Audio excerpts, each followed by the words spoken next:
"G'day, Bunny," he might say. Or maybe he would just whistle, hands in his pockets and a smile in his eyes.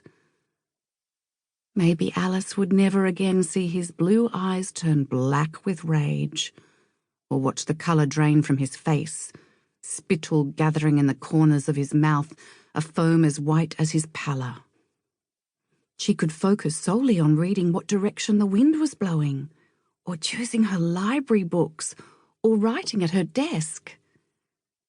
Remade by fire, Alice's father's touch on her mother's pregnant body would always be soft, his hands on Alice always gentle and nurturing.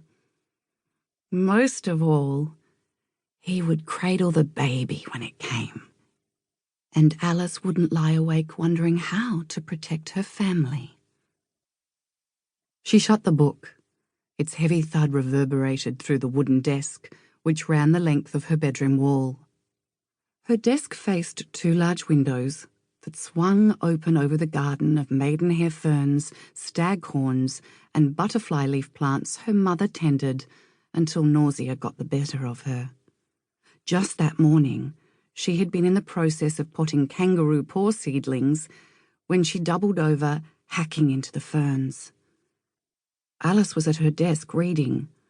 At the sound of her mother's retching, she scrambled through the window, landing on the fern beds. Unsure of what else to do, she held her mother's hand tightly.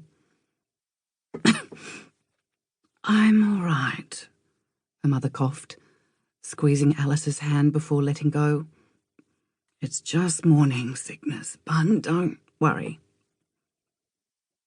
As she leant her head back to get some air, her pale hair fell away from her face and revealed a new bruise, purple like the sea at dawn, surrounding a split in the tender skin behind her ear. Alice couldn't look away quickly enough. "Oh, Bun," her mother fretted as she hauled herself to her feet. "I wasn't watching what I was doing in the kitchen and took a tumble. The baby makes me so dizzy." She placed one hand on her stomach and picked crumbs of dirt off her dress with the other. Alice stared at the young ferns that had been crushed under her mother's weight. Her parents left soon afterwards. Alice stood at the front door until the plume of dust behind her father's truck vanished into the blue morning. They were making the trip to the city for another baby checkup. The truck only had 2 seats.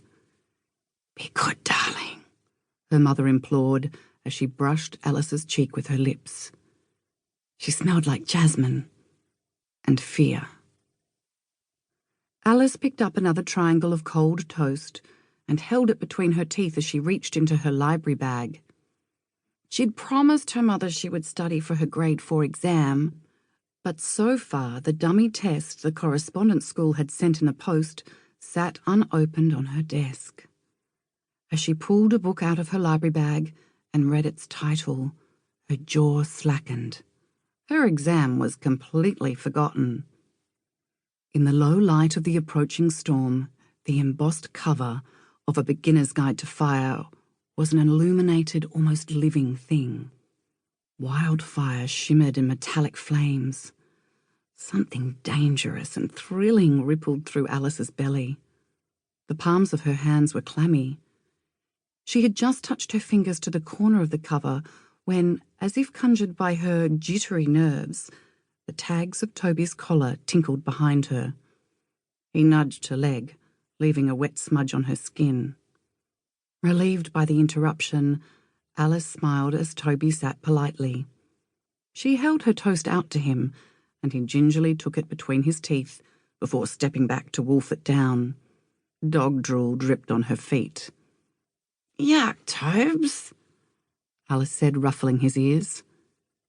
She held up her thumb and wagged it from side to side. Toby's tail swept back and forth across the floor in response. He lifted a paw and rested it on her leg. Toby had been a gift from her father and was her closest companion. When he was small, he had nipped her father's feet under the table one too many times and had been thrown against the side of the washing machine. Alice's father forbade a trip.